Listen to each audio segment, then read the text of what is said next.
Hello, everybody, and welcome to Fridays at. I'm Karen Taylor of the Color Vowel Chart, joined by so many of us here in the room, here to celebrate. You know, this is a big month and just a momentous moment or occasion for us. We're celebrating a special milestone as our 50th cohort of teachers do their level 1 certification training. I've got several of you in the room. I see at least one right now. Hyacinth, hello. So glad to have you in our 50th cohort. Who else do we have? Anybody else from our 50th cohort? Not yet, but Hyacinth, you're gonna represent the team on this one, okay? So glad to have you. What does it mean? You know, when we talk about cohorts, that's the reference we make to the particular group of educators that go into that level 1 course, who meet every week for 5 weeks. 1 week of orientation and 4 more weeks of content and training. And together they really work on their own teaching practice. And everybody comes from a different setting, different part of the world, different set of circumstances, different backgrounds, different levels of training. And yet that level 1 course brings everybody together and puts them on the same ride, on the same page, to do something wonderful and powerful with Color Vowel. So that's a pretty exciting thing, to have 50 groups go through our training program. And we're actually, it's slightly more than that, because we have a few groups that have gone through with us through their school systems with private cohorts that aren't numbered. So it represents well over about 270 people who are Color Vowel Level 1 certified to date. And that just never ceases to amaze me. And Shirley, I know you're feeling the same way. Shirley's my co-author. You know, we started this out in 1999. We've been sort of all over the place in face-to-face workshops and conferences. But this focused attempt since 2019 has been just an amazing journey to watch what people end up doing next with Color Vowel once they're trained. And so a lot of you in the room, raise your hand if you're level 1 trained. Yeah, there we go. Robin, you're, honorary. Robin's been doing this since 1999 too. So a couple of introductions. Thank you for the hands up. Shirley, as you know, is my co-author. Robin's been with us since almost as long, since about 2001, 2002, I've known her at American University, and she is our lead phonologist. She's our resident phonologist who keeps us all, inside the tracks to make sure that we don't go off making stuff up. We wouldn't want to do that. It's tempting. There are lots of systems out there when it comes to spoken English or phonics that do fall prey to a certain amount of pulling on intuition, but not building it on what we know from research. And we've seen them. Yes, we've seen them. I sympathize, or I understand the passion when we do that. We can easily all fall prey. And so it's so great to have a community where we can come together and test our notions of what is spoken language, what is English pronunciation, how does spelling behave, what's true versus what's an impression. And that's part of what we do here too, right? Our level 1 program has evolved a lot since 2019. It started off, well, at that point, it was a face-to-face program that Shirley and I would deliver in wonderful, exhausting, full days of training. And it was always our attempt to say, what can we do in 6 hours with this group of people that leaves an impression on them, but that doesn't leave them just wondering what happened? How much can you put into 6 hours in a day, in a place, when maybe the coffee wasn't good enough or nobody got enough sleep the night before? So when we shifted into this 2019 online world, this is pre-pandemic, I had already been talking to folks online. In fact, Doug, hi, Doug. Doug was, I think I've been talking with you online since something like 2018, maybe 2017. Yeah, right? before that. Yeah, it's been a while, and we've never met face to face. We might find a way to do that. That's coming toward the end of today's session. But those early conversations, those 1 and 2 and 3 hour workshops really started to tell me we don't have to do it all in one moment anymore. we can mix it up and have it be, not mix it up, but kind of parse it out over the weeks.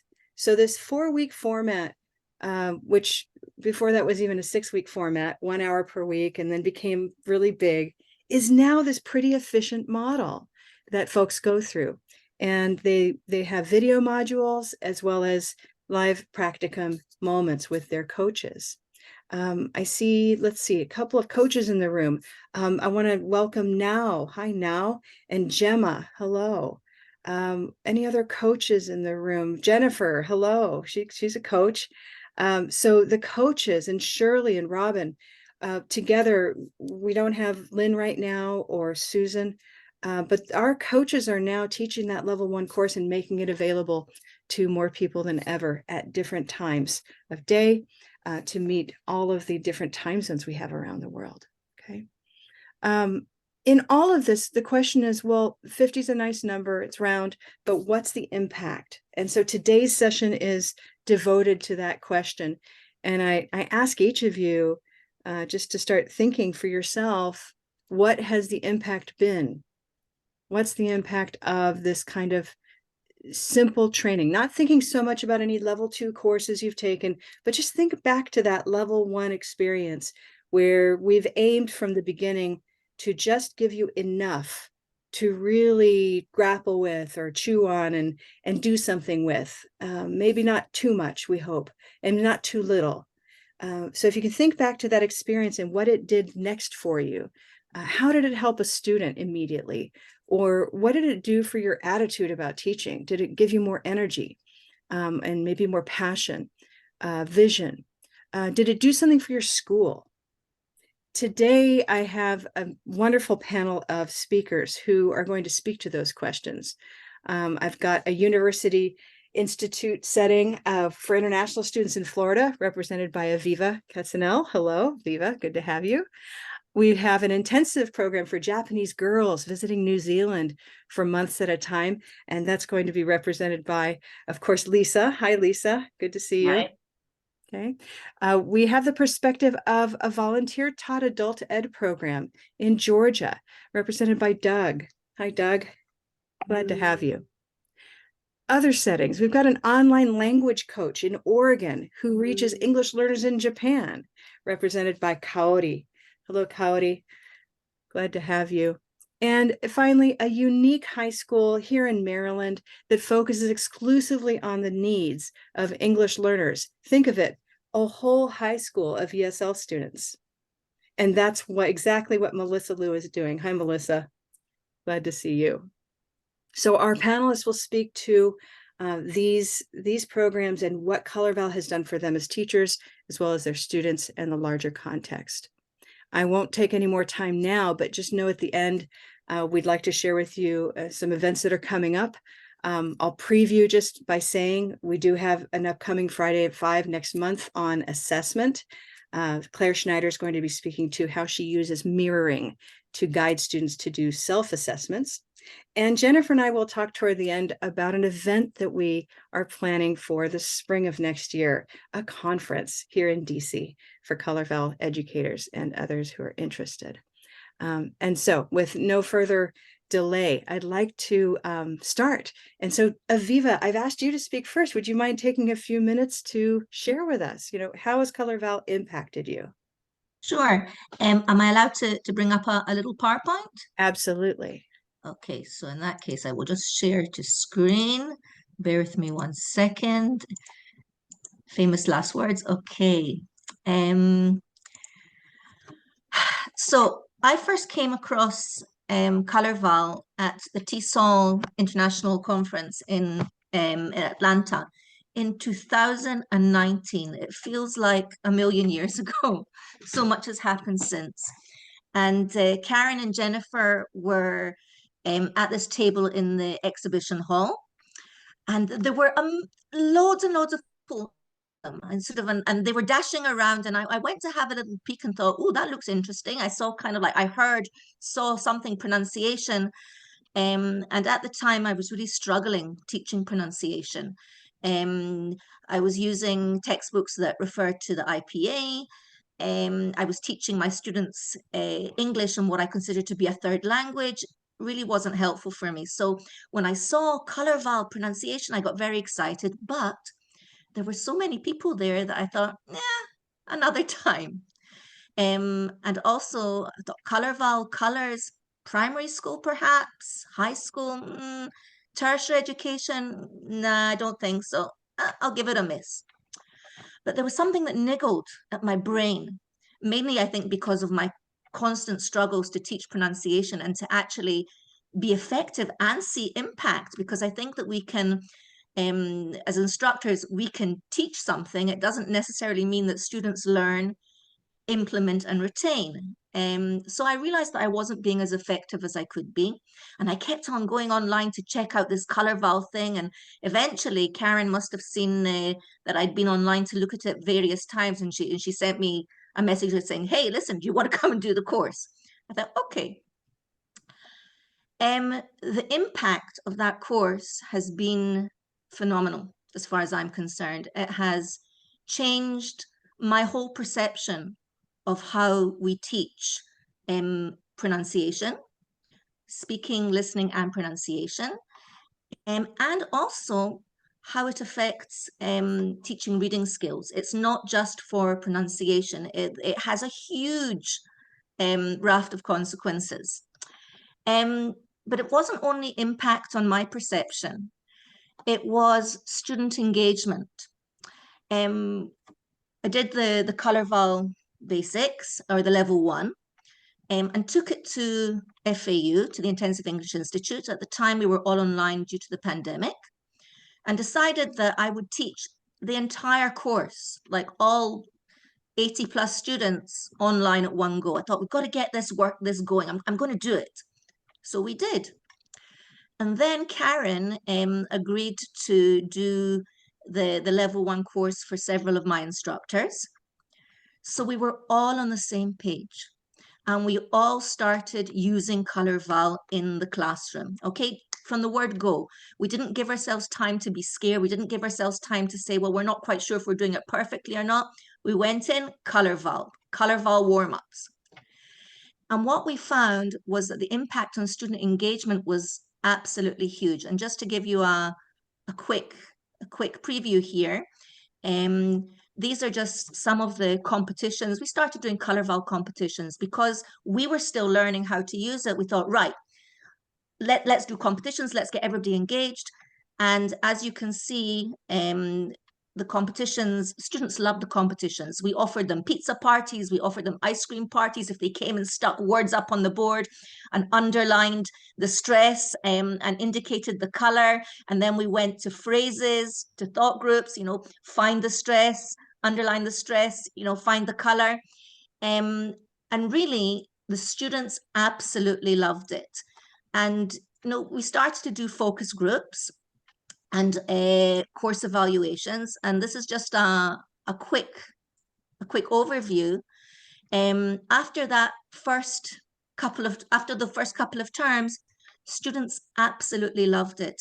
I think that perhaps the most interesting comment that they had from my point of view was neutralized our languages. What does that mean? Not that they neutralized their native languages, but when you talked about a sound and you used color vowel, didn't matter if the student was from Japan or from the Middle East, they both understood what red pepper was. They both understood what gray day was.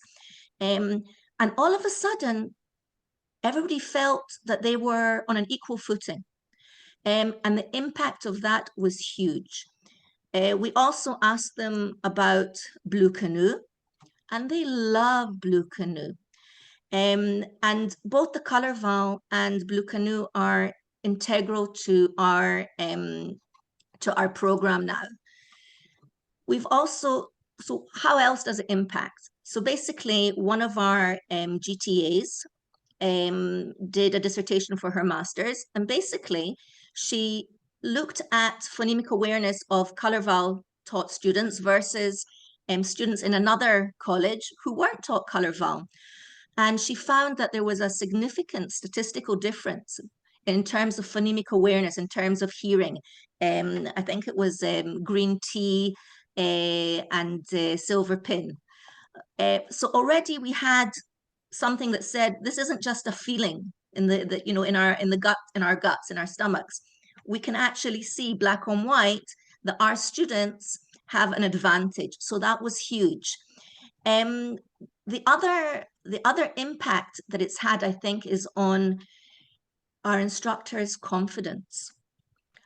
Our instructors use Color Vowel both in speaking, listening, and pronunciation. And if you go into any of our classes at any level, you'll see teachers with the open hand and the arm, and you'll see students with the arm and the open hand. And very quickly, our students forget to be shy, and they see that everybody else is doing it, because now we've had Color Vowel for the past, I don't think, about the past 2.5, 3 years. So we have students that have gone through the program, and everybody's, you know, with the extended arm and the open hand. Teachers have a hook to hang their teaching on. Very often, Color Vowel will frame our lessons. We'll start with a warm-up. We'll start with a chant. When we have student orientation at the beginning of a term, we'll start with a chant. The whole program will start with a chant. So from the get-go, speaking, listening, and pronunciation is not the poor relative of reading, writing, and grammar. It's actually taken on a much stronger focus. And I think that with the action research that we are planning for this term, we'll actually see if it has a knock-on effect to the reading, writing, and grammar part. We use it in reading, writing, grammar. We use it in LSP. If you go into our classrooms, every single student will have a Color Vowel organizer out on the desk. Okay, we no longer have to say, you know, put your vocabulary in your Color Vowel organizer, underline the stress, put it in the correct cut. It's automatic. It's very interesting. We've gone from consciously talking about Color Vowel and pushing Color Vowel and talking about Blue Canoe, and we do lots of Blue Canoe competitions as well. We see how many points the students get, and we give them little prizes. To basically, Color Vowel is just, it's one of the tools that we use. It's a really important tool, and it's automatic now, which I think means that it's been embedded in the program really well. Any new instructor that comes our way is required to take the FAST or the basics course. Now it's become a requirement that if you come and teach in our program, that you are Color Vowel trained. And in fact, an instructor who wasn't overly enthusiastic about it, students got very upset, and the instructor found his way out, basically, because, you know, the students demanded Color Vowel. They wanted an instructor who knew Color Vowel, who used Color Vowel, who liked Color Vowel. That's what they're used to. So it shows the impact that Color Vowel has. Color Vowel also has an impact in terms of student attainment. I won't show it just now because we're pushed for time, but I have videos showing students at the beginning of their Color Vowel journey, and I have students at the end of their Color Vowel journey on our program. And you can see the thoughtfulness behind the pronunciation. You can see how they are confident, how they're that much more comprehensible. The impact of Color Vowel has actually gone beyond, I don't know if you know this, Karen, maybe you do. It's gone beyond the Intensive English Institute, because we also facilitate the Seminar for International Teaching Assistants, the GTAs, the international GTAs. And we create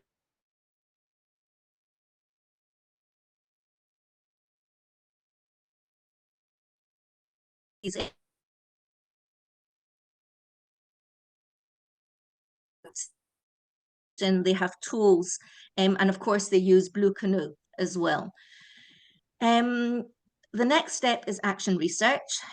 I've been very interested I'm very interested in reading skills, and the thing is that if you're an elementary school teacher, then perhaps you automatically connect reading to phonemic awareness and phonological awareness. Master's ESOL courses don't spend a lot of time on that kind of thing, you know. So I was either blissfully unaware or just plain ignorant. But I am very interested in seeing how color vowel and phonemic awareness impacts automaticity or the ability to read fluently. And we'll be looking at that next semester. Color vowel has changed my teaching life. I cannot tell you. It has given me knowledge. It has given me confidence. It has given me a hook to hang my teaching on, and my students a hook to hang their learning on. My instructors feel that they have a unique selling point because the other universities in Florida do not use this method, whole program. And I think that the impact of Color Vowel, of Karen and Shirley and Dr. Barr and Jennifer, has been huge, because here we are from all over the world having a conversation about Color Vowel. Thank you, Karen. Oh gosh, thank you. Oh, look at you, right on time, Aviva. I have a little timer on for myself, and you're right there. Thank you so much. You know, just hearing about the many ways that it's taken shape in your school is just so heartening. I wanted to let folks know you've just finished writing a book, and Yes. it's got Color Vowel in it in a way that, I don't know, tell them the title of the book. The title of the book is Theory and Practice, Bite-Sized Activities for Teaching Reading Skills. Currently, Gemma is reviewing it. So, Gemma, please say something nice about it once you've read it. In it, I actually talk about Color Vowel as a means of, as background to reading skills, and have activities for using Color Vowel to enhance reading skills. And it's coming out in December, as I give it a little plug. Yeah. And in my introduction, I thank Color Vowel and I thank Karen, because really Color Vowel was the instigator of a whole new way of thinking about how I teach and how I pass this on to those instructors in my program. So thank you. Thank you. No, to have Color Vowel make its way to reading instruction is really coming full circle with a lot of the feelings that Shirley and I, don't you think, Shirley, we've been talking about that kind of thing for years. Yes. By the way, everybody, Aviva's book is now posted on our site. I just gave you a link there. But if you ever go to just the research link on our website, you'll see Aviva's book now listed. I thought I put it. Hold on. I thought I put it there. Maybe I need to refresh. In any case, we will make sure it makes it here. I just put it there and didn't make it. A revision didn't get posted, but in any case, you'll see books that contain mentions of Color Vowel, and that's also another impact we've had as a larger effort. We're excited about that. It will definitely be here by end of day, Aviva. So that was a false start on that. I was like, look, everybody. But in any case, really, congratulations, Aviva. Any questions for Aviva or any comments you want to share before we have our next panelist? Can you say the name of your school again? It's Florida Atlantic University, the Intensive English Institute. We teach international students who, for the most part, are interested in doing graduate or undergraduate studies at the university level, or domestic students who've been here for umpteen years and just want to improve their English. And we have students from a very diverse background, ages, nationalities. Cool, thank you. Yeah, thank you. Thank you so much, Aviva. Great to hear from you. Aviva, I have a question. I'm Yes, curious about this latest thing you said you were doing with the graduate teaching assistants, helping them improve their comprehensibility. And I'm wondering if you have any before and after examples, or if you've done any kind of people who have done Color Vowel versus graduate assistants who have not done Color Vowel. How does that compare up, if you have any research on that? We have the before and the after, where you can, and I'm quite happy to send some examples through to you if you would like. We don't have international GTAs who've done it and international GTAs who haven't done it, because all international GTAs who we deem need the training have to register for the course, and it's called Okay. Pronunciation Training for Comprehensibility. And the foundation is the prosody pyramid and Color Vowel and Blue Canoe. Is there an exit exam before they are allowed to teach? There's not an exit exam. There is an exit presentation where basically both we can see and they can see how far they've come.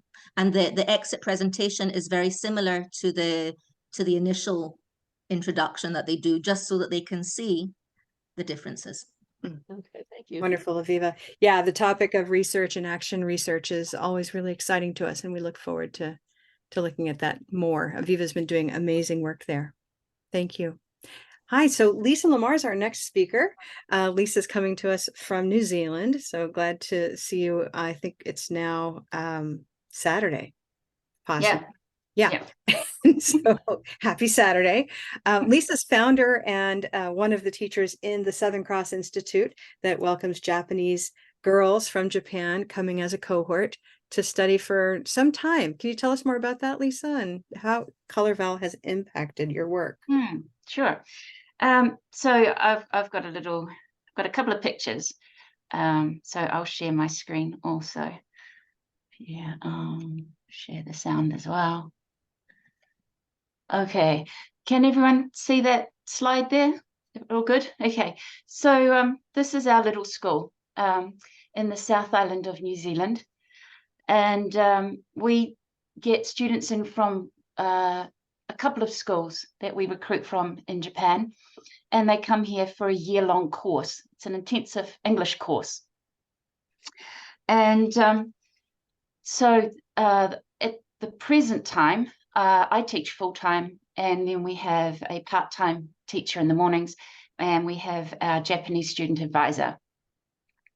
So pre-COVID, this is what a pronunciation class looked like. So we weren't using Color Vowel pre-COVID. So the girls are having fun, as you can see. But can you see the piece of paper that they've got there? So that's all the writing that they need to read through in order to make the th and the sound. So basically, I was in the same spot as Aviva. We weren't particularly good at teaching pronunciation. I don't think we did the best we could, but we knew that what the girls were doing in class wasn't transferring to how they were speaking outside of that class. So pre-COVID, without Color Vowel, we had 1 hour a week of pronunciation, and for maybe about 16 weeks of their year-long course. So that was about all up 16 hours of pronunciation, which pretty much came from a textbook. And the problem is that we were frustrated because the girls didn't seem to be improving. The girls were frustrated because when they had feedback from assessments, they were making the same mistakes again and again. And the problem I had was our school motto is bringing English to life, and the focus is on speaking. And I just felt we weren't doing this justice. But in the busyness of life and everything else that's going along around you, you just keep going. And then our students went home in the March, COVID hit, and we had no students. So our school went into hibernation. And this gave me the gift of time to reflect on all the aspects of our course, and pronunciation was at the front of that. It was on the top of my list. And I just happened to be listening to something on my phone one night, and Liz, it was you. I heard you were having an interview with someone, and you were talking about Color Vowel. And I thought, oh, I must remember that. And the next day I jumped on my computer, typed in Color Vowel, and I thought, oh, this looks interesting. And I remember thinking, oh, but it's all the American accent. Am I going to have to change, you know? And what I did like, though, was there was no heavy reading in the course. There were no essays that I was going to have to write, no end of semester or end of term exams, and it wasn't like a 3-year thing or anything like that. And so I thought, well, look, I'll just do this course. I've got the time. And I did the Color Vowel basics. And right from the get-go, I found it so practical. I was taking online students at the time. And I think possibly after, like, I don't know, a couple of weeks, I thought, I'm just going to do it, see what happens. And it was lots of fun. I was learning as I went. And the kids I was taking online, they seemed to like it. And it seemed to be so helpful and fast. So now that we have our face-to-face students back again, I thought, right, we're going to, just like Aviva, I just jumped in. I thought we're going to use it right from the beginning. And it was so exciting. So well, I was excited about teaching it. I was motivated, and it really gave me the confidence. That's what it gave me, the confidence to teach pronunciation and intonation. Instead of always sort of wallowing around trying to do things from a textbook and kind of not satisfied with things. So now we don't have a pronunciation class.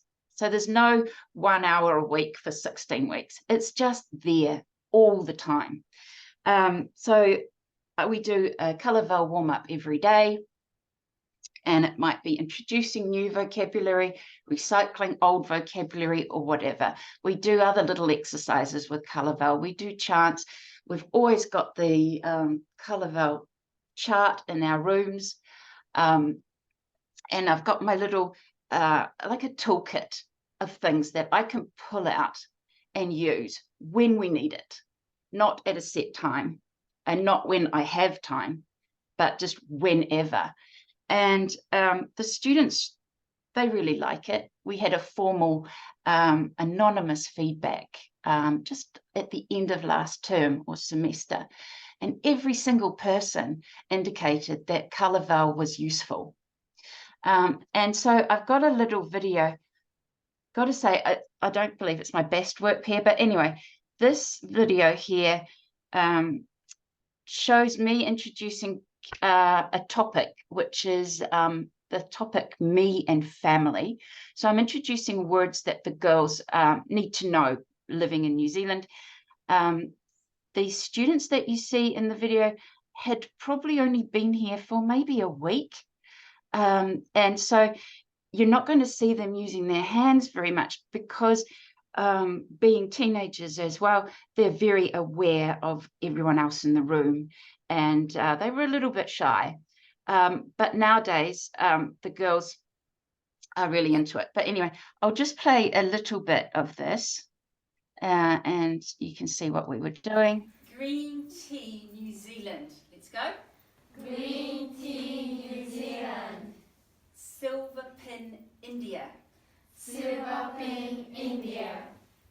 Grey day, Australia. Grey day, Australia. Red pepper, America.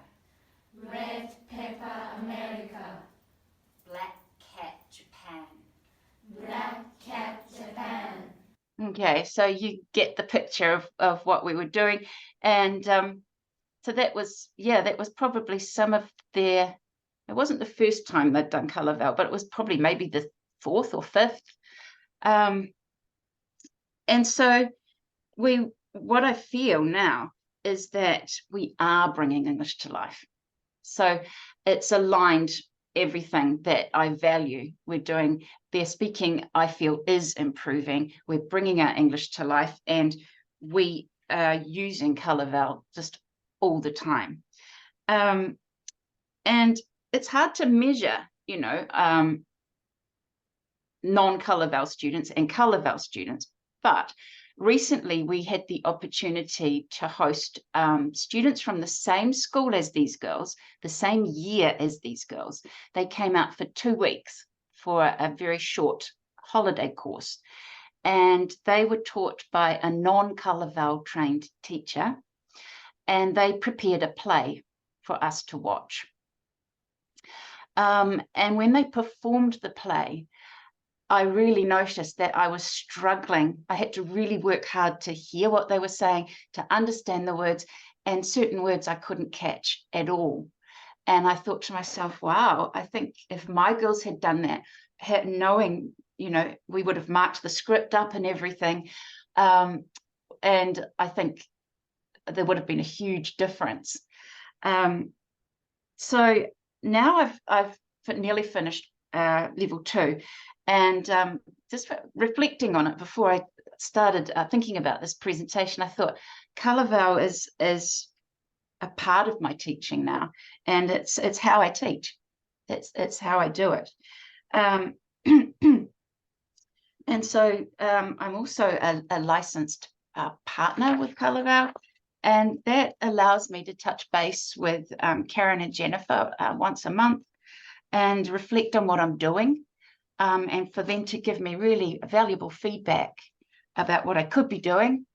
And it's a really good place for me to ask for help if I have tricky issues with particular sounds with particular students.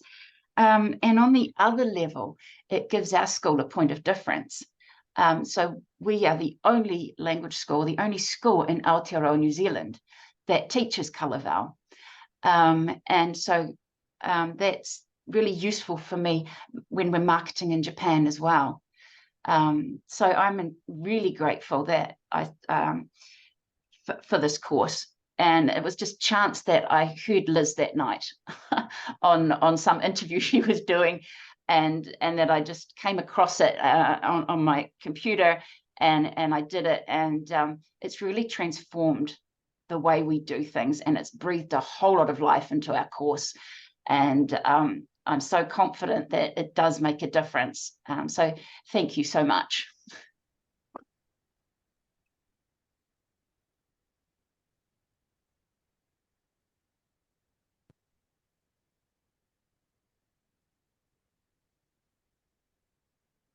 Karen, you're muted. Well, that was really pleasant for myself. I just said a whole thing there. I said, thank you, Lisa, and thank you, Liz. I really love hearing those connections, by the way, and really kudos to you, Liz. You are a champion out there. You talk of Color Vowel often, and you probably didn't know that you'd reached Lisa at that time. But go imagine, so now we have just a wonderful thing happening down in the Southern Hemisphere, over in New Zealand, and it's fabulous. You may have noticed in Lisa's beautiful video that she was showing a bigger chart than the one we have. And I just wanted to make everyone aware that we have other sizes of charts and other varieties of charts, including the Commonwealth chart over in our Redbubble shop. So I just gave you a link to that if you want a really big chart, or if you, I don't know, want a mug or an apron. We have all kinds of merch over there too. But that includes pieces with the Commonwealth chart as well as the 5th edition North American chart. So go take a look if you are in a shopping mood. Okay. Hey, I'd like to thank you so much, Lisa. Thank you. You're welcome. Yeah. I'd like to introduce and welcome Doug Lott. I've mentioned Doug a little earlier. Doug, you're my soulmate. We're sitting there listening to Lisa on her video, and we were both here geeking out with our hands. Like, I can't listen to it without joining in. I have to say, I'm pretty well trained to do that. Doug's been around for a long time. Doug, you're a volunteer at the Community Assistance Center in Georgia, right? Yes. Can you tell us a little bit more about your journey? I think you had a whole career before you became a volunteer in English, and Yeah, I did. I was a software system engineer for about 35 years. And when I retired, we needed to find something for me to do. And my church was looking for people to volunteer to teach English to new immigrants in our community. So I thought, since I had done a lot of international work and done training sessions and presentations to people whose English wasn't their first language, that I should have been able to do this easily. But then I remembered that I don't have any formal training in teaching, and the last time I studied English as a subject, I think, was 1957. So it's been a long time. And one of the things I had to do was to find ways to keep slightly ahead of my students. So, because they might ask me a question. So in that context, I was always looking for free stuff, free things to learn. And one of the things that we had here in Atlanta at the Latin American Association was offering some teacher training for ESL teachers. And they did this once a month for a few years. I don't think they're doing it now, but I know they did. And at one of those trainings, somebody named Liz Bigler gave a presentation and invited us to her chew and chat session. And at one of her chew and chat sessions was an informal meeting at her office at Bigler ESL. And she put a poster on the wall and talked about color vowels.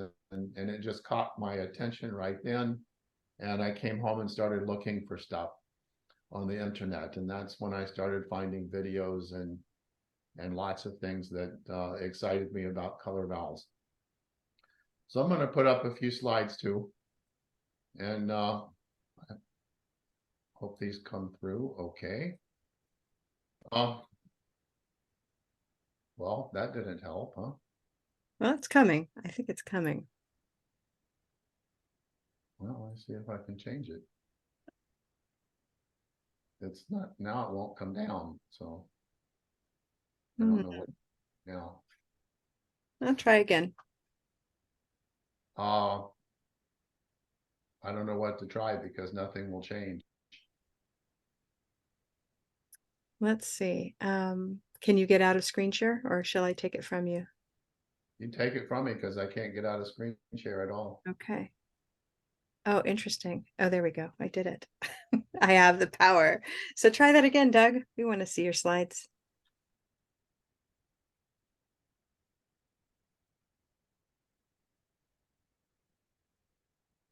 Doug, are you frozen? I think Doug is frozen. Okay. I think there's going to be a little tech glitch. Oh, maybe he's back. Hi, Doug. Hi. Okay. Little internet glitch there. It's not doing anything, so I'm gonna have to You do want, something. we can have, we can wait and you can go out of the room, come back. Maybe that'll reset your Zoom. Yeah, why don't we try that? Yeah, would I think rather- there's an internet thing too. So, okay, we'll see when you come back. We'll see you on the other side.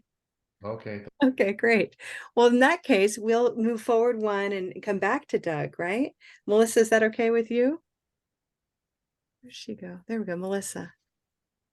Hi, Melissa. Sorry to catch you off guard there, but do you think you could step in and we can start with you? Yeah. Yeah, I was just hearing so many good examples. I was like, Okay.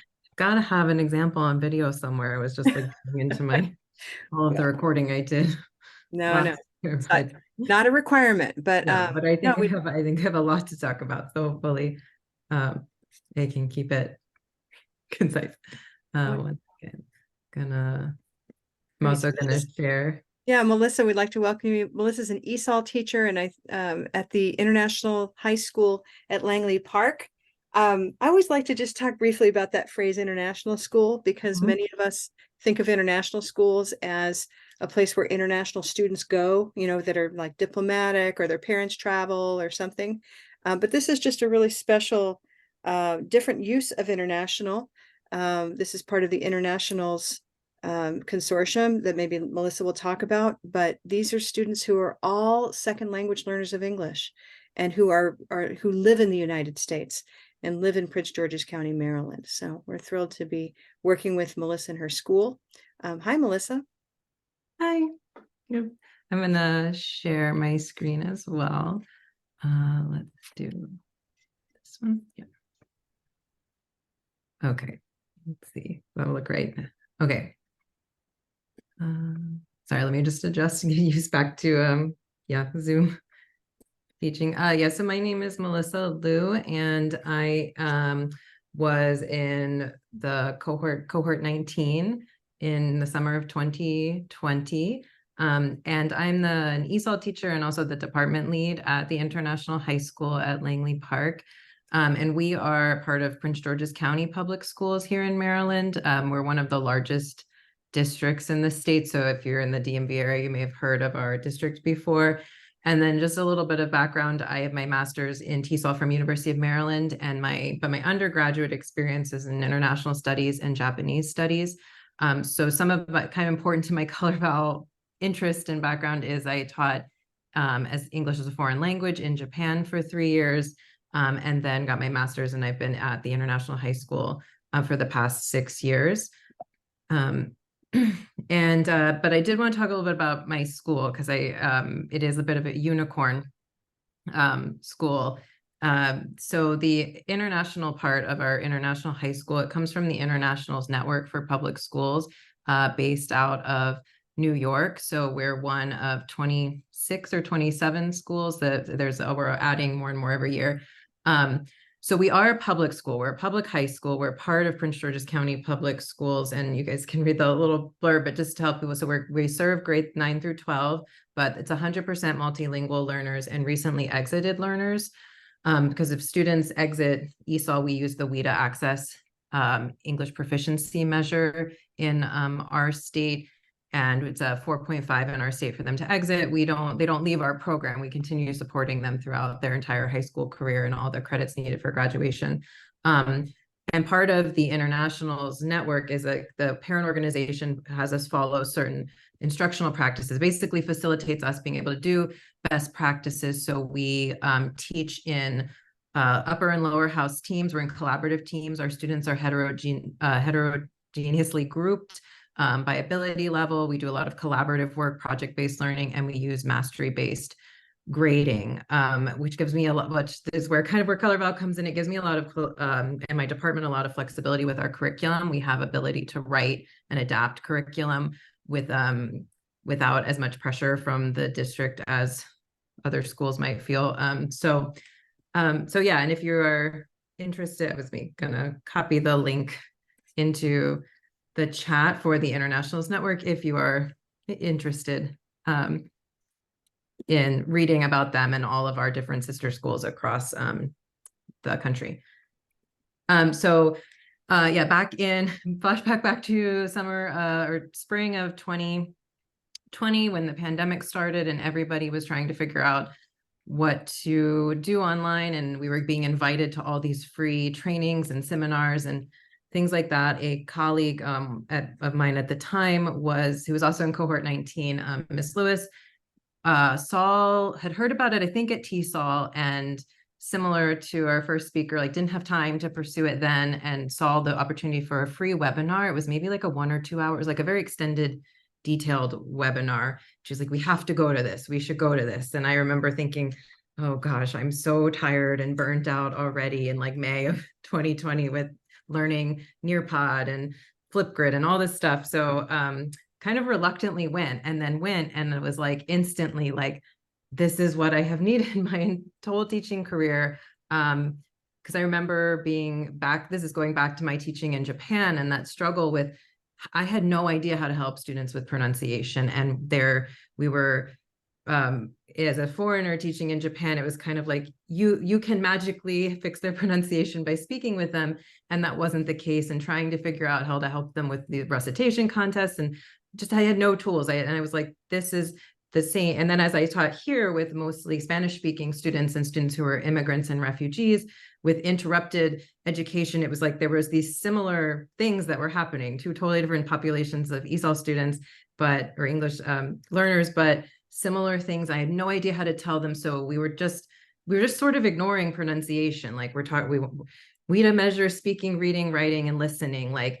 They'll passively learn pronunciation. Don't force it. Don't worry about it. In our school, we're doing heterogeneity, and it'll be these collaborative groups, and mixed languages will force them to learn it. Just don't talk about it. And I knew that wasn't working. And I was do I need to go back to school for a reading degree or something? I need to find something. I don't know anything about phonics. What can I do? So I was this is it. I don't know anything about it yet besides this webinar, but I have to do it. So we were admin, please let us have whatever COVID funding we have. Can we get this training? So summer of 2020, the three of us that were on the ESOL team at the time did the level 1 training. And the other speakers have said, we were well, we're trying brand new stuff anyway. Let's just try it. Let's just see what happens virtually on Zoom. And so so some of the immediate impact that happened by doing that was we were explicitly talking about pronunciation. So some of our students, I teach 9th and 10th graders, so students who had me in person in 9th grade were kind of like, we're talking about pronunciation in 10th grade. And we started like saying, this is an important component, it's something we're going to talk about. Like, this is something that you need. And like supporting and encouraging practice, because we're mostly majority Spanish speakers currently with our current population. It shifts from year to year, but we can sometimes have a class of all Spanish L1 speakers. So it's hard to encourage the practice and use of English unless we are supporting and encouraging it. So it was helping students feel more comfortable. We had it was like increasing their meta-linguistic awareness. Whether the students didn't realize that was what was happening, but they were asking questions, they were noticing things about the chart, noticing things about their first language. And then it improved vocabulary retention and application were some things that we noticed. And I just want to kind of show a few examples of like the evolution of what happened with trying to teach this to high school students. So this is some of my old slides. So what we just started with, we're like, let's just do it as a warm-up. Let's do it every day. We taught the chart, and then we did daily check-ins for the students. Was like something simple like the slide on my screen. And we would do the chart. We would like do reading and what at the time I thought was color vowel yoga, and then level 2 training wasn't, but we would go through the chart, like reading the chart, and I would try to have students on Zoom leading the chart. And we would have I had simple objectives like the one on the board. And at the time we leveraged Blue Canoe. There was a free chance to try it that year. So we got Blue Canoe for all of the students, and we used it as a competition. So we had, as some of the others mentioned, something that keep kids excited virtually was using Blue Canoe. And we did like weekly high scores and shouted them out on our teacher Instagrams, and did that virtually. And we had like a scoring system for our grading scale at the time. And that was really fun and exciting, and something, Karen, that we eventually want to come back to with revisiting Blue Canoe with our school. But then we came back in person in school year 2021, 2022. And we had a new team member, Lena, who is a later cohort, who's also level 1 certified. We got her on board, and we just decided, okay, as an ESOL team, we're going to experiment with this, because we all felt that there was something there, but we never taught it in person. So we just kind of tried it in person, doing some explicit instruction. And I kind of have a example. What did we have of here? What we had them do was like, we tried to do like the color vowel, color of my life kind of activity. And we were working through the chart. So we did stuff like that first that we felt comfortable with in our level 1 training. And we also collected some data from students, like how they felt, whether or not they felt English was important, and if they liked it or didn't like speaking. And if they said they didn't like speaking, like, why didn't they like speaking? And so the majority of students said they were embarrassed, they didn't know how to pronounce words, they didn't know enough words. So we were like, okay, we feel like this is enough for us as the ESOL team to be like, we need to make this a department goal. And so we did it that year, and tracked progress, and kind of collected quite quantitative data on like their feelings. And we did a little bit of data tracking and saw some moderate like improvement of just their identifying of color vowels. So and then the nice thing was we had the I don't have example, the color vowel cards, the small ones that you can put. We have at our school, you have to wear the lanyards and the uniform, the ID. We had the one that had the chart, the mini charts. Oh, so we gave all the students mini charts and encouraged them to use it, to either tape it to their computer, put it in their lanyard. These are so it was 9th and 10th grade students, all the 9th and 10th grade students, and some of the students who are still getting ESOL support in 11th grade. And they had these lanyards, and they started talking about it in other classes. We didn't tell them to do this, but they started talking about it in other classes, and word kind of spread. And our staff is all trained, we have like the mindset of all being language teachers and all supporting, but we're not all ESOL. So some of the teachers were like, what's this color vowel that kids are talking about? Like, what is this? And then they'd start talking to our principal and admin about it. And we're asking like, do you know what color this word is? And my principal's like, what is this? Tell me more. And then she saw it in what we were doing, like lesson observations. And so we had her hooked. And then we used some of that data to encourage our admin to let us ask Karen and Jennifer and everyone to come to our school, and Shirley to come like visit and see our school and get our whole staff. Like we could do this as a whole school. So last summer we had a whole staff training and introduction to get teachers in like initially to basically replicate what happened in that webinar for me in 2020. And we were pretty successful in doing that. So we had quite a few teachers without even getting the level 1 training yet, start implementing it in their classroom. So this is one of our math teachers who hasn't had the training yet, but took the idea, and this is all she felt comfortable doing and knew how to do. So every unit she did vocabulary words like this, and she relies on the students who she knows are more experts than her to tell her, like to correct her in figuring it out. And they do the sticky notes, like kind of living word wall.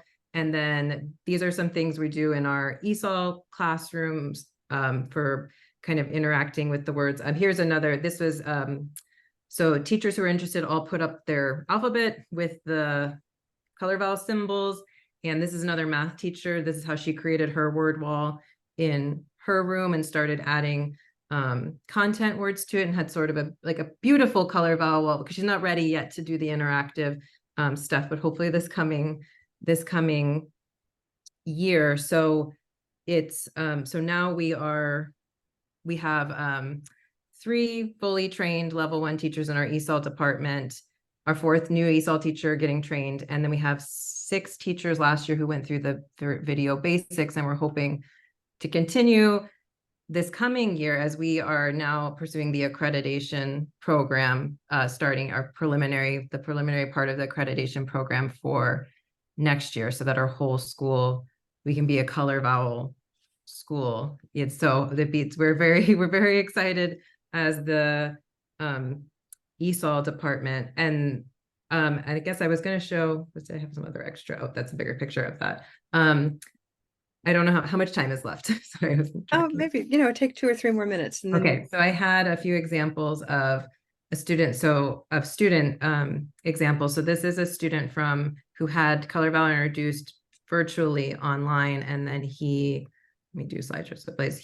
Elber, and then I had an assignment early on in person in 2021 about their opinions on color vowels. So I just thought it's a good example. Hello, my name is Elber. Can you guys hear? Does there sound? Okay. Garcia, I'm 10th grade. So my name is Elber. That is red pepper. The 3 words that describe me, the first one are soccer, which is olive soccer. And the second one is a student, which is a blue moon student. The last one is a video game, which is a silver pin video games. The color words help you to speak English because it helps you to pronounce the word and help you to build confidence with speak or pronounce the words. My evidence is that when I start to practice the color word, I feel that it's helping me in the development of my speak. I feel that if we continue practice, we will continue to improve my English pronunciations. Okay, stop like that. So that was like one example of the early color vowel. And then I did have a quick the most recent, I guess our evolution of where we are now. Hope if it'll let me show is where we are kind of now with what we do. So this is how we start every class now. Oh, will it not show? Sometimes is we have color vowel minute as part of every one of our warm-up activities. Is something we do now. We also, our objectives have evolved after level 2 training and the prosody training, and so our objectives always look like this. Now students present these objectives, and they know now what the prosody marking lines are, or the thought group markings are, and we use the symbols for them. And then we had, we did the kind of reader's theater evolution with students to mark up and read the script. So it's been extremely powerful. It's all very, like many have said, it's very anecdotal. It's kind of hard to capture everything in one thing, but it's like this, it's like a magic key that can it unlocks language. And I think, like the speaker before was saying, it like brings English to life. And I can't say enough good things about Color Vowel. Oh, thank you, Melissa. Thank you very much for just a really rich presentation. So many different ideas going on there and findings. I love how, yes, exactly. Big applause.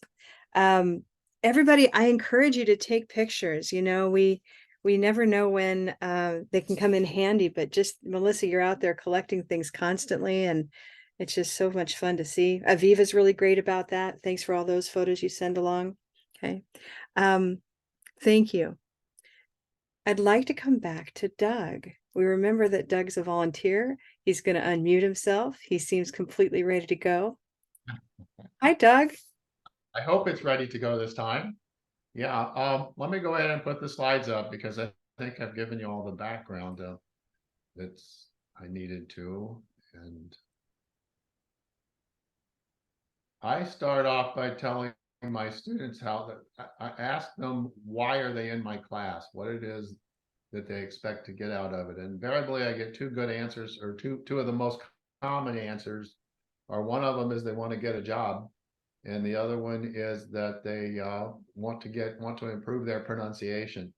So it all comes in, the color vowels really fits in there nicely. And I tell them how easy English is to speak, because even little kids can do it and their pronunciation is very good. So I mentioned that I started color vowels after a meeting there with Liz Bigler. And right after that, I think we had like a 4-hour course. Karen, I don't know if it was a 4-hour or a 6-hour, but it was a short course in color vowels. And then following that course, I went in and talked to my teachers. This is all of the other volunteer teachers that we have at the CAC. And I explained to them about what color vowels was and put the chart up on the wall. One of the teachers after the class told me that I had completely ruined her weekend, that she wasn't going to be able to get color vowels out of her head. So, so hopefully we got another taker there. But as far as what I do with color vowels is at the beginning of each class, we do a warm-up. So you can see all my students there, they're all adults, and they're all there for different reasons, and they are doing a warm-up with the color vowel chart. And that's one of the big charts from Redbubble that's on our wall. And we got those for all of our walls. Following the warm-up, what I do with my students is we go through all the new vocabulary, and I make a chart like this for them. And we go down each word, and we talk about the colors and where the stress is, and they pick it up after 1 or 2 lessons. They start guessing, and they do frequently ask me when they get to a new word, is what color is it? So it's the students pick it up very quickly. And again, these are all adult students, so I don't treat them like children. I treat them like adults, and we try to push it pretty hard.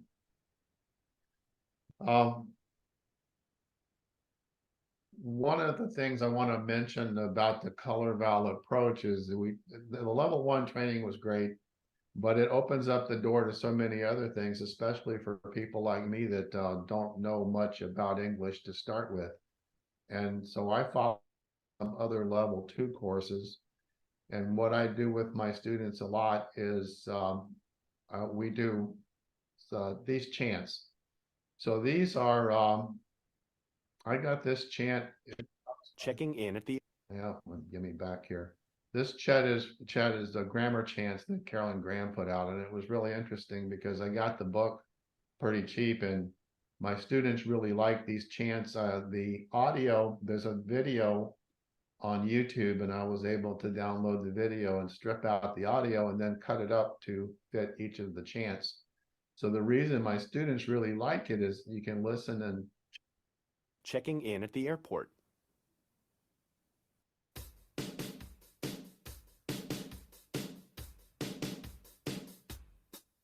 Are the bags all here? Yes, they are. Are the tags on the bags?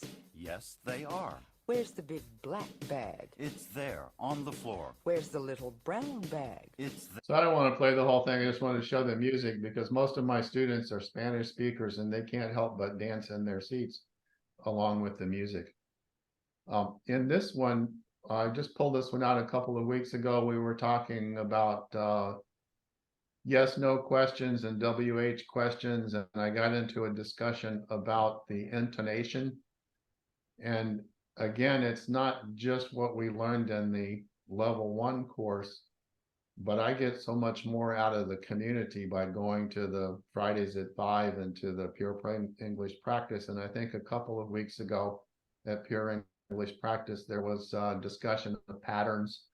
And I had pulled this pattern up and talked to my students about those yes, no questions and WH questions and where the intonation, pitch dropped there. And one of my students within a couple of days sent me back this video, and it's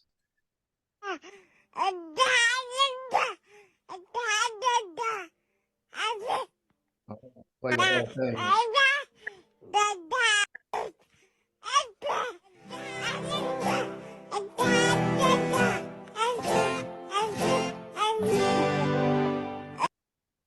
So I just wanted to point out that the reason I really like this is because it shows me that the students get it. They start to understand that what I'm telling them, and they actually practice it and they think about it a lot. I also took some other things with, let me get past this. Repeated reading is one of the things that I picked up on in the Color Vowel Approach. And that was where they pick up from repeated reading the stress and the rhythm and the intonation. They start to pick it out from repeated reading. And so I use ReadWorks a lot. I show them ReadWorks articles. They can look it up and listen and read, and they can apply the color vowels. This is where I make sure they have the Blue Canoe extension so they can actually look up words when they're online reading those and get the pronunciations correct. And from there, I have some Reader's Theater stuff that I put them through. This is a picture of one of my level 2 classes, and there, of course, they're doing The Very Hungry Caterpillar. And there's 2 Portuguese speakers and 1 Spanish speaker, a Chinese speaker, and the guy on the left is from Morocco. He speaks Arabic. So they all get along good, and it's unbelievable to me the amount of confidence they get when they stand up in front of an audience and actually perform. It's really great. This picture is from my class, and we got them to do a Reader's Theater for My Dog Has Got No Manners, and my videographer wasn't very up on the uptake there. So this is a poem, and they read line by line, and it goes like, my dog has got no manners. He really is quite rude. He always whines at dinner time when we are eating food. And when he's feeling thirsty and wants to take a drink, and that's where the video picks up. And let me play this for you. So these kids could barely say their ABCs when they started my level 1 class. So this is what happens after them. You can hear the intonation that they pick up, and the pronunciation of the words is pretty good. A drink. He takes it from the toilet. Instead from the thing. He never wears a pair of pants. He doesn't wear a shirt. But worse, he will not shower. To wear away the dirt. He's not polite to strangers. He bites them on the rear. when I'm on the telephone, He was so he can't hear. When I complain to mommy, she said, I thought you knew. the reason lies in manners in you learn by watching you. A dream. So this lady that's running around with the microphone, getting them to speak into the mic, that's our director of education, and she drank the Kool-Aid too, and is trying to get color vowels incorporated across all of our classes, and that's been an important part.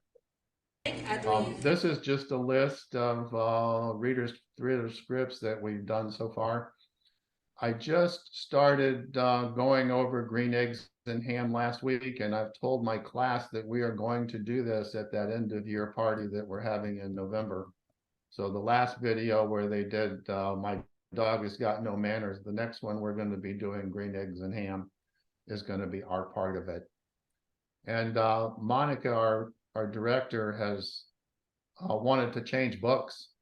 So I talked her into looking at confidence connections with intercambio, and one of the main reasons that we got this book is, well, there's two main reasons, but one main reason is because on the inside back cover they've printed this, so I don't have to give my students a color vowel organizer anymore, because that's also printed in the back of the book with the chart. So when I start a new class, every time we start a new book, we start at the back of the book, and I go through the whole color vowel stuff for them before we get started. So that is all I had. Wonderful, Doug. Oh, so many lovely highlights. Thank you so much. Well, it's just that I'm the amateur in the group, right? So it's taken a little time to get them all organized and get them to get the school. I'll say though, I think we are all amateurs when it comes to, I don't know, the whole thing of, uh-oh, am I frozen? Can you hear me? Oh no. And that's why we're there. The bad news is I lose a good student. I think I stopped out there in the internet for a moment. Can everybody hear me? Yeah. Doug, I take to heart, you might feel like an amateur. I'm an amateur every day. I mean, I think that's the beauty. Amateur is such a beautiful word for what we do. If you take it as the passion of what we do, we're all here to be the lifelong learners that color vowel. But I'm really serious about it being more than just the color vowel approach. It's the community. I never fail to learn something at a Friday at 5, or even at the pure English practice. I try to go to those too, and sometimes my students go, but I always learn something too. So yeah, it's good. It's great. Community is what helps me a lot. Thank you. Hey, our final speaker for the day, and then we're going to be opening up to our audience too. But our final speaker is also a licensed partner. We've had a couple of licensed partners in today's panel, including Melissa, whose school is now joining us as a licensed partner, Lisa Lamar, who's already licensed. We have several others. You can learn more about our licensing and what the advantages might be of that kind of relationship on our partners page, which I've put over here in the chat. So we're always looking for partners. We just added another new partner from the Basque region in Spain. So do go check that out and see what we might have to offer you. Our final speaker, as I mentioned, is a partner. It's Kaori Ikuta, and we're so glad to have Kaori joining us from Oregon. Kaori has her own private coaching business, and she works exclusively, is that right, with Japanese learners? Is it in Japan and in anywhere else they might be, or is it, tell us more. Yes. Thank you so much. All right, let me share my screen. Let's see, let me make it bigger. All right, hello everyone. Thank you so much for giving me this opportunity to speak here. My name is Kaori, Orange Door. I thought I took level 1 in 2019, but when I checked now, it was 2021. So it's been 3 or 4 years since I met Color Vowel. And I have my own English coaching program, and my clients are all Japanese people. And they live in Japan, and they live in the States, and they live in England and other parts of the world. Some people in Singapore, and most of them use English for work or for their daily lives. So they're pretty at advanced level or high intermediate, and they really need practical and strong English skills. So in my coaching program, I actually focus on speaking and conversation skills. And I put pronunciation part of it into my program. So today I'd like to share how Color Vowel Approach has impacted my business, the way I teach, my own English, and also my clients' English. So let me share the first part of the story. I really want to tell you how it has been impactful for my English. And I think if you speak a different language, like I think Jilson and I took the same level 1 course together back in 2021, so he can relate. And I really want to tell you this story because if you teach international students or someone whose first language is not English, then maybe you can understand their transformation through my experience. So when I first met Color Vowel level 1 course, I think I was already aware of vowels and consonants and basic concept of pronunciation. Not fully understood it, but I used some extent. But after taking the level 1 course, it really started improving my English. And I really want to point out 3 things today. So first, I noticed that my listening skill got super clear. And I would say I became color vowel sensitive. You know, you say, I'm color sensitive. I say color vowel sensitive because my ears started picking up the vowels and it became super sensitive. So back in 2021, I think I was already in the US for maybe 7 years. And I didn't have much problems understanding people, but yet my listening skill got super clear and I was really aware of the sound. So I always tell my students that I thought like I could understand English, and it was as if 2-dimensional became 3-dimensional. Everything became clear and vivid and sharp for me. And second part of my transformation was my speech. And I started paying attention to my vowels and the rhythm of English whenever I spoke English. And it was very effective because I'm going to mention it later, but it's super manageable. Pronunciation concept could be very confusing and a lot of information. But what I needed and what my clients need is something very practical. And we need to speak all the time, and it needs to be practical all the time. So I was able to focus on my speech and the vowel and the rhythm at the same time. It was magical. And the third part is some mystery words that I encountered in the US. So when I first came to the US 11 years ago, I was working at the ice cream shop. And the ice cream shop was actually frozen custard and Italian ice. If you're from the East Coast, I think you're familiar with that concept. So the frozen custard is richer than regular soft serve. So every time a customer comes in the shop, what's so special? Why it's so rich? And I have to tell them, oh, it's the egg yolk. But I think I had experienced somebody tell me, what? That kind of thing. I had to repeat myself, egg yolk. I couldn't pronounce the yolk part. And I had to say, the yellow part of the egg. And I felt stupid. And so many years I struggled with the word. And finally, after learning color vowel, I realized it was just a simple thing.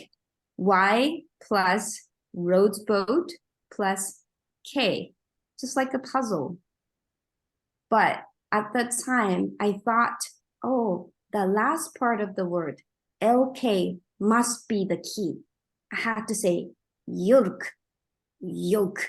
I struggle. I checked all the dictionaries. I asked Americans to read the word, and I tried to copy, and nothing really helped me. But the simple concept of where is the stress and what color is it really helped me a lot to figure out this word. I don't work at the ice cream shop anymore. And also, whenever I drive around, I started noticing the colors everywhere. So I live in Portland, Oregon. So whenever I drive, I practice the color vowel, like 26, silver pen, east, green tea east, Portland, orange door, tigered, white tie. And I did that every single day. And you have more chances to see this sign on the street. I did that on every street sign or any advertisement, the cereal box, the packages. I did everything. And everything became clear. And it was really revolutionary. So I started seeing color vowel icons everywhere in my everyday life. So that was the impact I got. And because of that, I was really confident to teach this concept to my students. Because if I didn't really feel any impact, if I wasn't sure, I wouldn't feel confident. So after taking the level 1 course, I started teaching right away. First, I started teaching just the colors and the word level. And then gradually, I started implementing it into my speaking and conversation course. One thing I really feel it's very problematic is that a lot of learners, especially Japanese learners, tend to focus on one particular area of English. For example, grammar, pronunciation, vocabulary. And then it's not really practical. They like to study, they like to learn, they're a really good student. But when it comes to their actual speech, actual time that they really need to speak English, they struggle. So the thing I really love about color vowel is the balance. I think the balance is really important. They need to have a very smooth speech, strong speaking skill. They need to understand what people are saying, but at the same time, they need to have a really clear English, clear pronunciation. So after I started teaching Color Vowel Approach to my clients, they found it really practical. They can use it every day. They can use it in any time they speak English. And like I experienced, it was super manageable. Again, my clients really need to improve their speaking skill. But at the same time, they were able to focus on the vowels and the rhythm. They can do two things at the same time because the color vowel is so simple and intuitive. So I really like the approach that Karen teaches, like pronunciation is not part of English. The whole is really important. So the color vowel is really easy to implement into speech grammar or reading or any part of English. And now my coaching program is 4 months and I have 12 lessons, and the pronunciation part is only 3 lessons out of 12. But every week I give feedback to my students. In the CVO, I put out some words that they mispronounced. And then every week they can just look at it and practice, and they will see like a trend. Oh, I have a lot of words in purple shirt. Purple shirt is my weak point. So my students really love it. I really love teaching this way. It's really simple and powerful. And at the beginning, I said 2-dimensional became 3-dimensional. My coaching program is speaking and conversation and a little bit of pronunciation. But when my students finished, they said their listening skills improved. And like how I experienced, one of my students said, you know, after I learned color vowel, the vowels started poking my ears. It just so like I sense it. I'm so sensitive. It hurts my ears. And I'm so glad that he had the same kind of sensation and same kind of experience.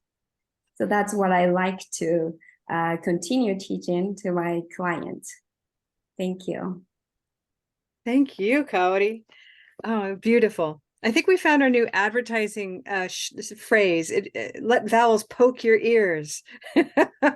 It's just such a strong image of sensation, right?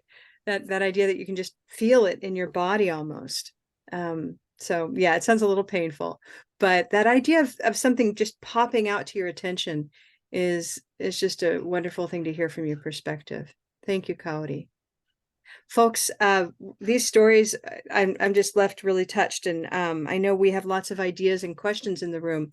I'd like to open up to our audience for comments and questions. I know that our presenters will be more than happy to answer questions about their programs or their materials, but I'd like to see if we can round out our session with the idea of impact. And so I invite comments as well as stories on impact that you've seen in your own teaching or your own classrooms. I'd like to talk about the impact of the color vowel system. I guess I was an early adopter and I started using it in my classes, native English speakers with dyslexia, adult native English speakers with dyslexia. And I remember that it was red dress that really opened up the door for them, because that's a really hard vowel somehow for them to hear.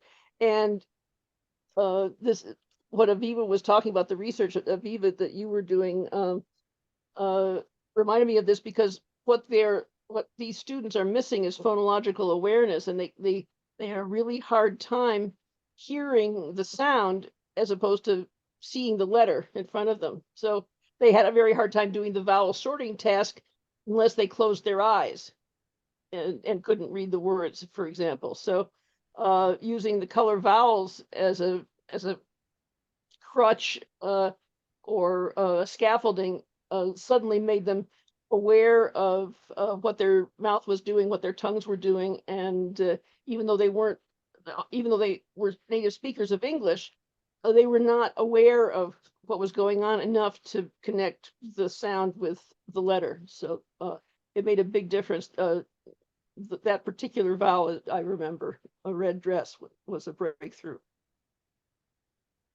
Wonderful. Thank you. Other comments, impact on you, your students.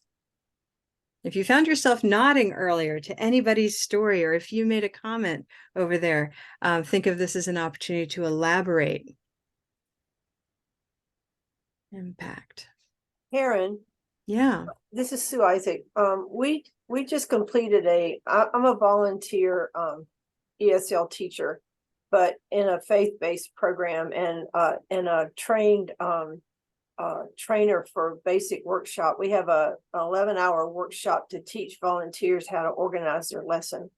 And we just had a English language missions conference that had over 100 people there. And 3 of us that you know well, Karen and Wendell and I, decided we wanted to reintroduce Color Vowel to this group. They had previously gotten a taste of it, and not a good taste of it, because it wasn't presented clearly enough on how to use it.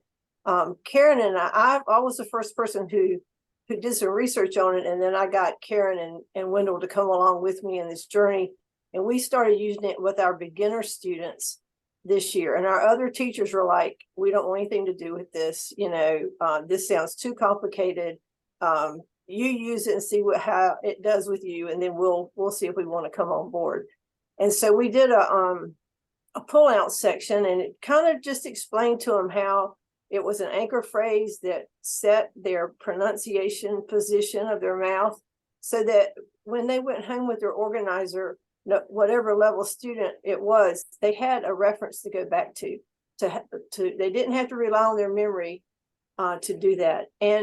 And the pronunciation section of our lesson could just be anything random. It didn't really have to do with the lesson. And so the progression just never seemed to flow. It was like whatever you just pulled out for that few minutes that you were going to do pronunciation. Whereas I like the way everybody has echoed this, that it becomes an integrated part of the whole lesson. So whatever you're teaching pronunciation all the time.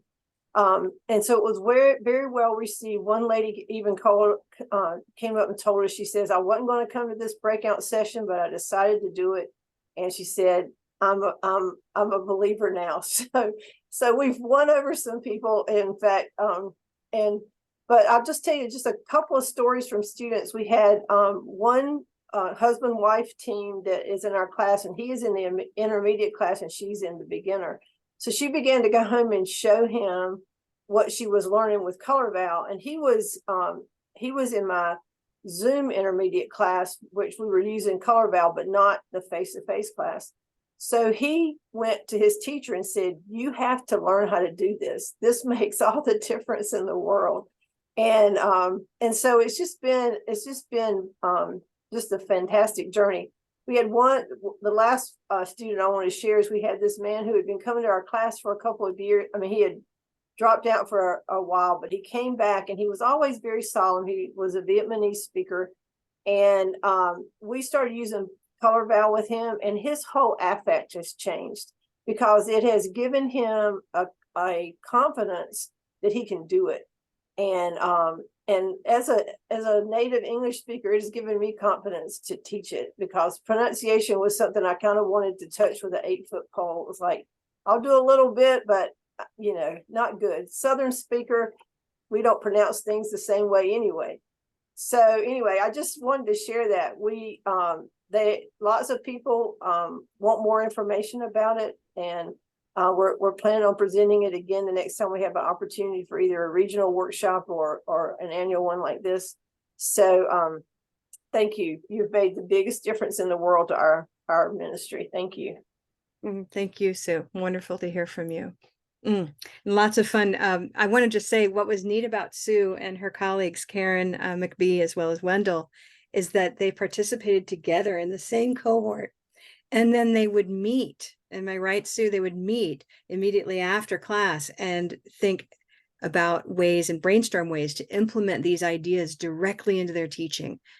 So coming with a buddy, I think, was pretty powerful. And every time we took a class, we'd go home and we'd go back and experiment with our students and see, and then we'd report back to Karen what was working. So it was good. It was like instant feedback, but went from theory to practice in a minute. So thank you. Yep, your own community of practice, just fabulous. I want to acknowledge Suzanne. I see you in the room. Suzanne Nix is from Gabby Academy, another one of our partners, licensed partner, who work online, as well as now who might be in the room. I realize we have a lot of people that I can't see all of. So, but from Gabby Academy. Suzanne, could you briefly talk to any impact that you've noticed? Other than your yeah, background, which is that your yeah. background's changed permanently. I know. It's it's always there. Yeah, I'm a hardcore user, if I could say that. That sounds a little bit bad, but I mean it in the best way.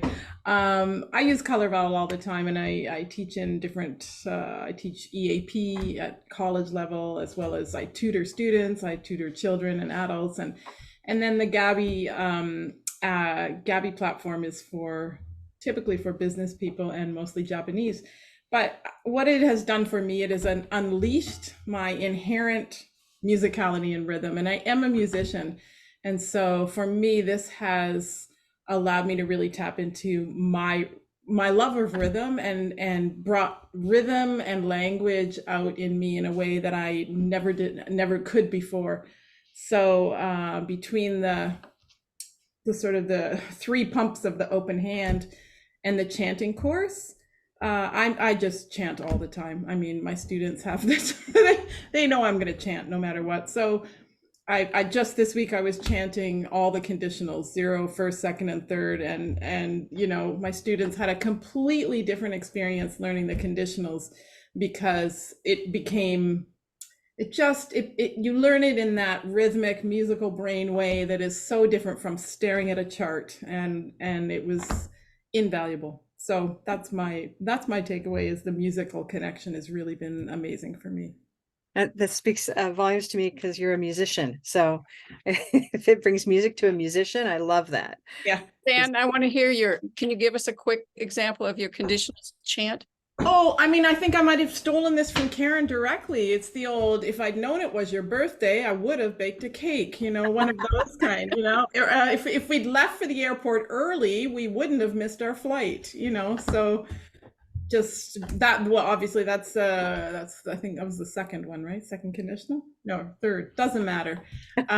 It doesn't. That's what's so fun, is we just do it. Who cares about the labels? Let's just do it. Right. But it was really helpful, and I literally today had to test them all, so face to face, one-on-one, going through all the conditionals in just random stems that I used, and they were good. They were good. So it was satisfying for me, and they felt the victory, which was great. Wonderful. Thank you, Suzanne. I'm sorry, Liz. Thank you, Suzanne. Hi, everybody. I just have a short thing about impact. You know, I was doing the in-person classes for a while, and people who already have, you know, if they don't have time, their program doesn't have a course in pronunciation, or, you know, anybody that thinks it's going to be this big thing you have to create.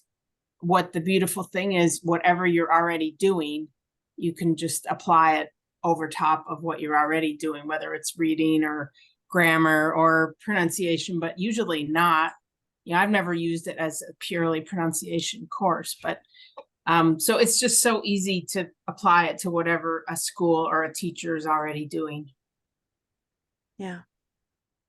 No, in fact, it's telling. We've had teachers come recently, and you can speak up if you're one of them, who say, you know, we're actually moving to not use a textbook now. We're moving into the student-based curriculum. And that's something we love hearing. It's pretty exciting stuff. Textbooks are fun too.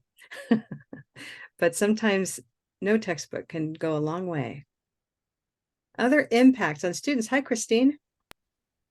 Yeah, I just wanted to say about the textbook thing. For the state of Ohio, we have to choose one thing to get funding for. And so I wrote asking for a grant for Blue Canoe, and they just approved it for my class instead of a textbook. So my boss said, well, we've never not had a textbook, but I'm teaching pronunciation to advanced learners. So yeah, it's really great. Wonderful. And actually Blue Canoe, you know, it's this digital thing that you carry around in your phone, but it does many of the things that textbooks do, and some of the things that textbooks don't do, namely the practice and the feedback. So that's pretty exciting, Christine. Thank you. We'll be putting a link over there if anybody, bluecanoelearning.com, if you want to learn more about getting Blue Canoe in your students' hands. Okay, great. Any other stories? It is so wonderful to see so many familiar faces and new faces, new names. Again, we're happy to have our 50th cohort here. How is it going so far, Hyacinth? I've been watching you here in the room. You're listening to people. Is Hyacinth, maybe she stepped out? Is she? No, Oh, there you are. There you are. I found you. yeah, so far. just anticipating great things. I've only tinkered with it 1 year, and I was new my first year in ESL, and then I brought this and they bit. So they kind of pulled me along, and then I can't wait to like actually know what I'm doing with it. And it sounds like I'm in good company and it won't take long. So Wonderful. Thank you. I'd like to acknowledge Irina, who's also in cohort 50. Welcome, Irina. Yeah, so everybody, it's the connections. I mean, listening to Hyacinth talk about getting pulled along, this is not being pulled along by a rope. It's a person. It's people. Liz, I think Liz, we all need to kind of do a big acknowledgement here. Liz is a super champion and goes out and talks to pretty much everybody she knows about it. Conferences, online, face to face. And Oh so, yeah, just call me Liz Appleseed. Liz Appleseed, but it is the personal connections, everybody. And I want to thank each one of you, for every role you play, just talking to a friend about it and seeing how far we can go toward what Shirley and I have long called world domination. We're interested in transforming education because I think it makes it better. And so I love hearing the stories that tell me the same thing today. I hope you've enjoyed each other's stories. Please go to the teachers community if you haven't already joined the teachers community. It is a free part of what we do. It's over here in the academy. And so you can join. If you probably belong because you made it to this session, but you may have joined us from an email. Go straight to this link that I've just sent you and join for free, and you'll know what our upcoming sessions are. Thanks again to all of our speakers too. So please applaud them once more. Highlight on September 15th, Claire Schneider will be coming to share what she does with mirroring with her students to help them assess their own pronunciation and spoken English improvement. If you use mirroring, let us know. And I'd love to hear from you. We could have maybe a second and a third panelist for this session coming up on Friday the 15th. Wonderful to see you all. If you want to reach me, I'm at Karen@colorvowel.com. I see a couple things in the private chat. We may stay behind afterward, but otherwise I want to wish everybody a Merry weekend. Happy Christmas, Merry weekend. Karen, yes, Jennifer. You teased about the conference. I did. Jennifer, tell them about the conference. We're going to have a conference.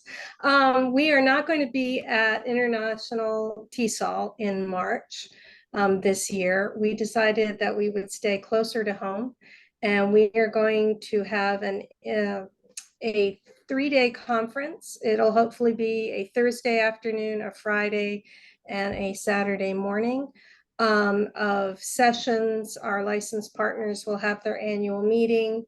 And we will be putting out, we'll be accepting proposals for presentations.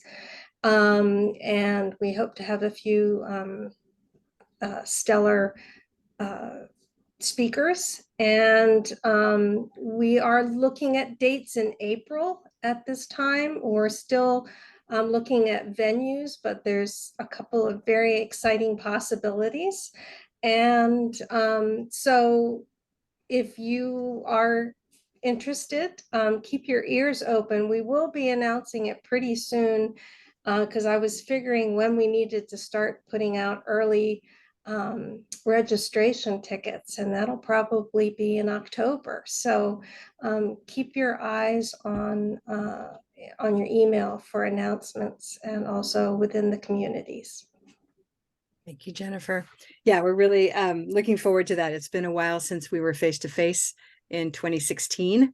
It's been that long with our most recent phonology sound awareness retreat. We're so much bigger now. So we're going to do something bigger, really exciting.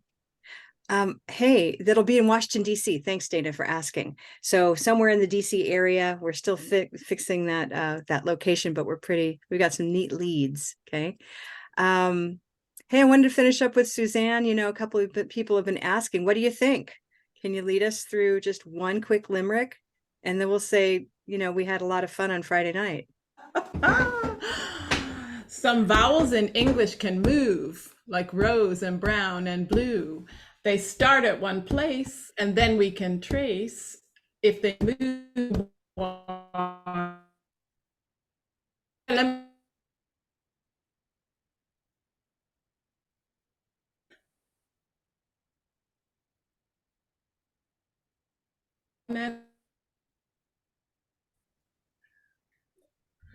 They start at one place,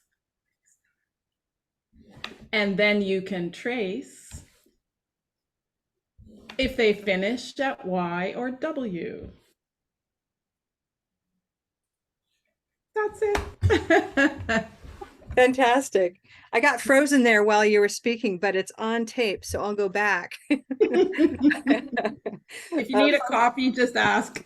There we go. Thank you. Thank you, Suzanne. So much creativity in the room. That Color Vowel conference will be sometime in April. We're looking at probably mid-April. We won't give you specific dates yet, though. Okay. Thank you, everybody, for being here. Brock, great seeing you. I just want to do a little shout out to Brock, my colleague, with Shirley and Robin so many years ago, doing so much with pronunciation for the people. So Brock, it's just a pleasure to see you here. And I'm gonna see you in about, I don't know, 20 minutes. I'm coming over. All